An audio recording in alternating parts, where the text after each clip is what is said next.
டேய் இங்க வாடா, இந்த சம்பள கவரை உங்க அப்பா கிட்ட கொண்டே கொடு. கொடுக்க மாட்டியா? ஏண்டா? அப்பா உன்னை திட்டிக்கிட்டே இருந்தாருனா அவ திட்டலனா நீ இந்த அளவுக்கு வளர்ந்துருப்பியா?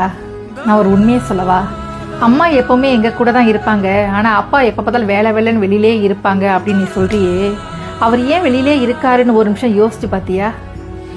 கண்ணா, அவர் நம்ம கூட இல்லையே நினைச்சிட்டு நீ கவலைப்படுற, ஆனா அவர் வேலை வேலைன்னு போனதுனாலதான் நம்ம குடும்பத்தை நம்ம சந்தோஷமா ஓட்டிட்டு இருக்கோம்.